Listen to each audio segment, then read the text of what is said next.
ಎಲ್ಲರಿಗೂ ನಮಸ್ಕಾರ. ಸವಿರುಚಿ ರೆಸಿಪಿಗೆ ಸ್ವಾಗತ.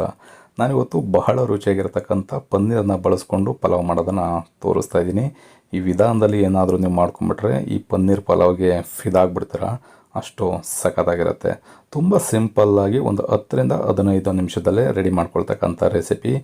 ಮಕ್ಕಳುಗಳಿಂದ ಹಿಡಿದು ದೊಡ್ಡವರವರೆಗೂ ಎಲ್ರಿಗೂ ಇಷ್ಟ ಆಗ್ತಕ್ಕಂಥ ರೆಸಿಪಿ. ಬನ್ನಿ ಈ ಪನ್ನೀರ್ ಪಲಾವನ್ನ ಯಾವ ರೀತಿ ಮಾಡೋದು, ಇದಕ್ಕೆ ಏನೇನು ಪದಾರ್ಥಗಳು ಬೇಕು ಅನ್ನೋದನ್ನು ನೋಡ್ಕೊಳ್ಳೋಣ.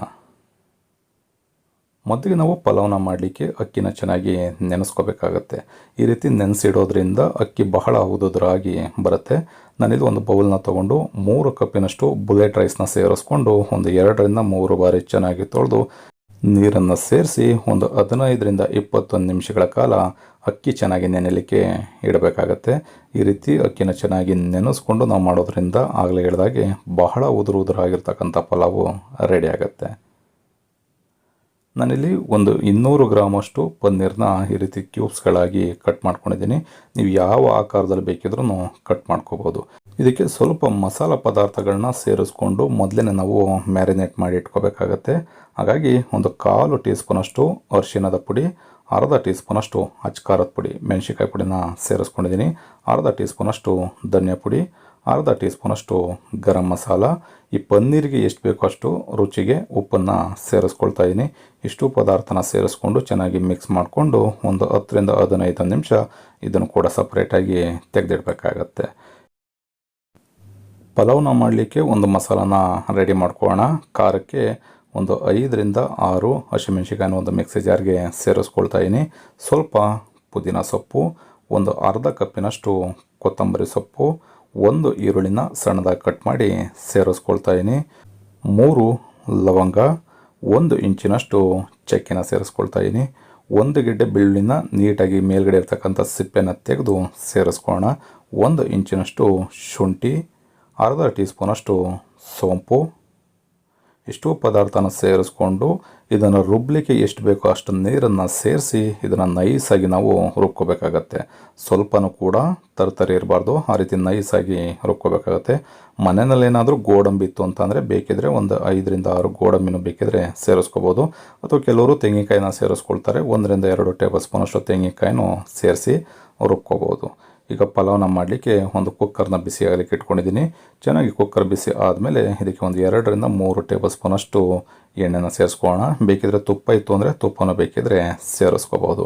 ಎಣ್ಣೆ ಚೆನ್ನಾಗಿ ಬಿಸಿ ಆದಮೇಲೆ ಸ್ವಲ್ಪ ಗರಂ ಮಸಾಲ ಪದಾರ್ಥಗಳನ್ನ ಇದಕ್ಕೆ ಸೇರಿಸ್ಕೊಂಡು ಎಣ್ಣೆ ಜೊತೆಯಲ್ಲೇ ಒಂದು ಅರ್ಧದಿಂದ 1 ನಿಮಿಷ ಚೆನ್ನಾಗಿ ಫ್ರೈ ಮಾಡ್ಕೋಬೇಕಾಗತ್ತೆ. ಈ ರೀತಿ ಗರಂ ಮಸಾಲಗಳು ಫ್ರೈ ಆದಮೇಲೆ ಇದಕ್ಕೆ 2 ಈರುಳ್ಳಿನ ಸ್ಲೈಸ್ ಆಗಿ ಕಟ್ ಮಾಡಿ ಸೇರಿಸ್ಕೊಳ್ಳೋಣ. ಸ್ವಲ್ಪ ತರಕಾರಿಗಳನ್ನೂ ಕೂಡ ನಾನಿಲ್ಲಿ ಸೇರಿಸ್ಕೊಳ್ತಾ ಇದ್ದೀನಿ. 1 ಕಪ್ಪಿನಷ್ಟು ಕ್ಯಾರೆಟು, 1 ಕಪ್ಪಿನಷ್ಟು ಬೀನಿಸು, 1 ಕಪ್ಪಿನಷ್ಟು ಹಸಿ ಬಟಾಣಿನ ಸೇರಿಸ್ಕೊಳ್ತಾ ಇದ್ದೀನಿ. ಮನೆಯಲ್ಲಿ ಹಸಿ ಬಟಾಣಿ ಇದ್ದರೆ ನೀವು ಸೇರಿಸ್ಕೋಬೋದು. ಇಲ್ಲಾಂತ ಅಂದರೆ ಬಟಾಣಿ ಸೇರಿಸೋದಾದರೆ ಒಣ ಬಟಾಣಿನೇ ಒಂದು 5-6 ಗಂಟೆಗಳ ಕಾಲ ಚೆನ್ನಾಗಿ ನೆನೆಸಿ ಸೇರಿಸ್ಕೋಬೋದು. ಈ ತರಕಾರಿನ ಎಣ್ಣೆ ಜೊತೆಯಲ್ಲೇ ಚೆನ್ನಾಗಿ ಒಂದು 2-3 ನಿಮಿಷ ಆದ್ರೂ ಫ್ರೈ ಮಾಡ್ಕೋಬೇಕಾಗತ್ತೆ. ಈ ರೀತಿ ಚೆನ್ನಾಗಿ ಎಣ್ಣೆಯಲ್ಲಿ ತರಕಾರಿ ಎಲ್ಲ ಫ್ರೈ ಆದ ನಂತರ ರುಬ್ಬಿಟ್ಕೊಂಡಿರ್ತಕ್ಕಂಥ ಈ ಮಸಾಲಾನ ಇದಕ್ಕೆ ಸೇರಿಸ್ಕೊಳ್ಳೋಣ. ಇದಕ್ಕೇನೀಗ 3 ಟೊಮೊಟೊನ ಸಣ್ಣದಾಗಿ ಕಟ್ ಮಾಡಿ ಸೇರಿಸ್ಕೊಳ್ತಾ ಇದ್ದೀನಿ.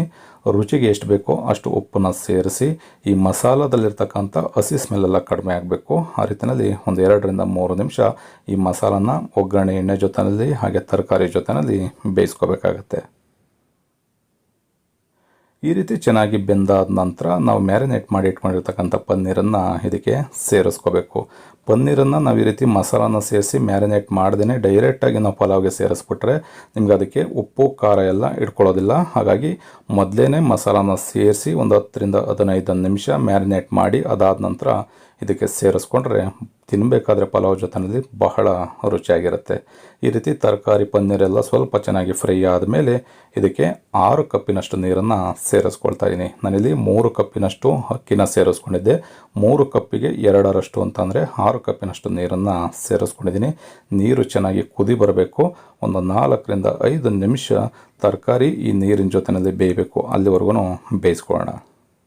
ಅದಾದ ನಂತರ ನೆನೆಸಿಟ್ಕೊಂಡಿರ್ತಕ್ಕಂಥ ಅಕ್ಕಿನ ಸೇರಿಸ್ಕೊಂಡು ನಿಧಾನವಾಗಿ ಮಿಕ್ಸ್ ಮಾಡ್ಕೋಬೇಕು. ಏಕೆಂದರೆ ಅಕ್ಕಿ ಒಂದು 15ರಿಂದ 20 ನಿಮಿಷ ನೆಂದಿರುತ್ತೆ. ಜಾಸ್ತಿ ಮಿಕ್ಸ್ ಮಾಡಿಬಿಟ್ರೆ ಅಕ್ಕಿ ಎಲ್ಲ ಒಡೆದೋಗ್ಬಿಡುತ್ತೆ. ಹಾಗಾಗಿ ನಿಧಾನವಾಗಿ ಈ ರೀತಿ ಮಿಕ್ಸ್ ಮಾಡಿಕೊಂಡು ಕುಕ್ಕರ್ ಲಿಡ್ಡನ್ನು ಕ್ಲೋಸ್ ಮಾಡಿ ಒಂದೇ ಒಂದು ವಿಷಲ್ ನಾವು ಬೇಯಿಸ್ಕೋಬೇಕಾಗತ್ತೆ. ಅಕ್ಕಿ ಚೆನ್ನಾಗಿ ನೆಂದಿರೋದ್ರಿಂದ ಒಂದು ವಿಷಲ್ ಸಾಕಾಗತ್ತೆ.